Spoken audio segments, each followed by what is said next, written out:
افسانے کا عنوان ہے منزل کی تلاش۔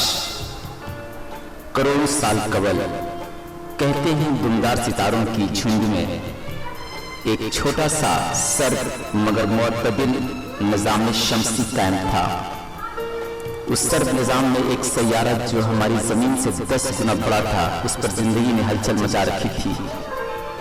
دیو کامت جانداروں سے آباد وہ سیارہ ستاروں کی جھنڈ کے ساتھ اس وسیع کائنات میں آوارہ گردی کر رہا تھا۔ اس وقت ہماری زمین بنجر تھی، نہ یہاں پانی تھا اور نہ ہی ہوا، نہ زندگی پنپنے کی علامتیں تھیں اور نہ ہی زندگی پروان چڑھانے والے عناصر، نہ خلا تھا اور نہ ہی قوت کشش۔ کہتے ہیں انہی دنوں وہ دمدار ستارہ ہمارے نظام شمسی سے گزر رہا تھا کہ سورج کے مرکزی حصہ میں سکڑاؤ پیدا ہونے کی وجہ سے اس کی کشش میں زبردست اضافہ ہوا، نتیجتاً ایک بڑا حادثہ رونما ہوا۔ دمدار ستارہ ہمارے نظام شمسی سے آ ٹکرایا، ہماری زمین سرد زمین کی چپیٹ میں آ گئی۔ وہاں کے دیو کامت جاندار یہاں کی زمین میں دفن ہو گئے۔ ٹکراؤ کے نتیجے میں زمین کے اطراف میں خلا کا وجود ہو گیا۔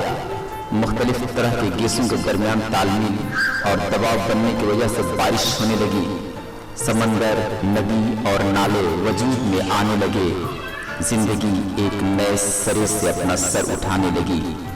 کہیں سردی میں اپنا بسیرا بسایا تو برف کی دنیا تکمیل کے مرحلے سے گزرنے لگی، کہیں گرمی نے اپنا کمال دکھایا تو ریگستان وجود میں آ گئے۔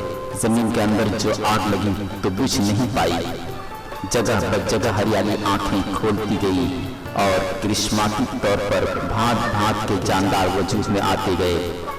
اب سوال پیدا ہوتا ہے کہ انسان یہاں آیا کیسے؟ اگر یہ سچ مان لیا جائے کہ کسی دوسری سیارہ سے وہ یہاں آیا تھا تو اب کیوں نہیں آتا ہے؟ ان کی کہانیاں ہم تک کیوں نہیں پہنچ پائی ہیں؟ کیا ہم یہ تسلیم کر لیں کہ ڈارون کا نظریہ ارتقا ہی سچ ہے؟ اگر یہ واقعی سچ ہے تو آج بھی بندر کیوں ہے؟ کیچوا ارتقائی منزل سے گزر کیوں نہیں سکا ہے؟ کہیں کچھ غلط ہوا ہے۔ انسان اس زمین کی ناگہانی پیداوار نہیں ہے، یقیناً کسی دوسری دنیا سے یہاں آیا ہے۔ لاکھوں سال قبل اس کا خلائی شٹل ہماری زمین پر آ گرا تھا، وہ یہی تباہ ہو گیا تھا، مگر جو لوگ اس میں سوار تھے صحیح سلامت اس زمین پر اتر چکے تھے۔ جہاں سے وہ چلے تھے وہاں سے ان کا مواصلاتی رشتہ ٹوٹ چکا تھا، وہ دوبارہ لوٹ نہیں سکتے تھے۔ زمین پر وہ چیزیں موجود نہیں تھیں جن کے سہارے وہ دوبارہ واپس جا سکتے تھے۔ حقیقت تو یہ بھی ہے کہ وہ اس کائنات میں گم ہو گئے تھے اور یہی گمشدہ انسان اس زمین پر آ پہنچا۔ پھر کیا ہوا پاپا؟ میرے بچے نے حیرانی سے پوچھا۔ ستاروں کی جھنڈ میں پرواز کرنے کا تجسس نے پھر سر ابھارا ہے اور ہم ہزاروں سال بعد دوبارہ اپنی منزل کی تلاش میں سرگرم ہو گئے ہیں، اور ایک دن انسان پھر اپنی تاریخ دہرائے گا، پھر کسی زمین پر اپنی دنیا بسائے گا یا اپنی اصل منزل کی جانب لوٹ جائے گا۔ کہانی کے انجام سے قبل میرا بچہ میری گود میں سو چکا تھا۔